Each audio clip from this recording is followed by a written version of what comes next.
नाशिकच्या तपोवन परिसरामध्ये झाडं तोडण्याप्रकरणी आज महत्त्वाची सुनावणी पार पडणार आहे आणि आतापर्यंत झाडं तोडण्यासंदर्भात जवळपास 900 हरकती प्राप्त झाल्या।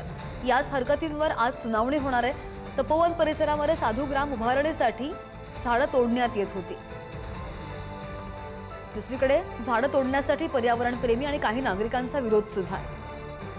आणि या संदर्भात आणखी माहिती घेऊन आमचे प्रतिनिधी किरण टाजणे आपल्या सोबत आहेत। किरण, एकीकडे नागरिकांचा विरोध आणि दुसरीकडे प्रशासनाची भूमिका, या दोघांचीही भूमिका बघता किंवा म्हणणं बघता आजची सुनावणी किती महत्त्वाची आहे? सध्या गेल्या काही दिवसांपासून नाशिकमध्ये आगामी सिंहस्थ कुंभमेळ्याच्या पार्श्वभूमीवर तपोवन परिसरामध्ये असलेली जी झाडं आहे ती तोडण्यासंदर्भात त्या ठिकाणी प्रस्ताव मांडण्यात आलेला होता।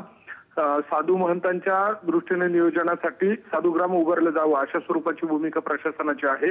तर त्यासाठी गेल्या काही वर्षांमध्ये म्हणजे मागील कुंभमेळ्याच्या नंतर जी झाडं त्या ठिकाणी वाढलेली आहेत ती झाडं तोडण्यासंदर्भामध्ये तो प्रस्ताव ठेवण्यात आलेला होता आणि त्यालाच पर्यावरणप्रेमी आणि नागरिकांनी कडाडून विरोध केलेला आहे। या सगळ्या पार्श्वभूमीवर विविध वेळेला त्या ठिकाणी आंदोलनं देखील पार पडलेली आहे।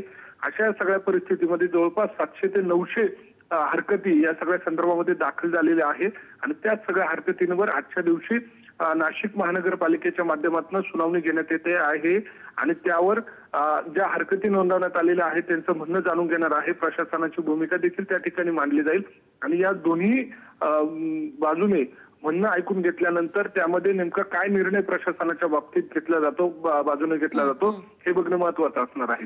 अगदी, आणि या सुनावणीचे अपडेट्स घेत राहू। धन्यवाद किरण दिलेल्या सविस्तर माहितीसाठी। यासाठी बरीच आंदोलनं सुद्धा झाली। झाडं तोडायला पर्यावरणप्रेमी विरोध करतायत तर दुसरीकडे प्रशासनाची भूमिका सुद्धा ठाम आहे।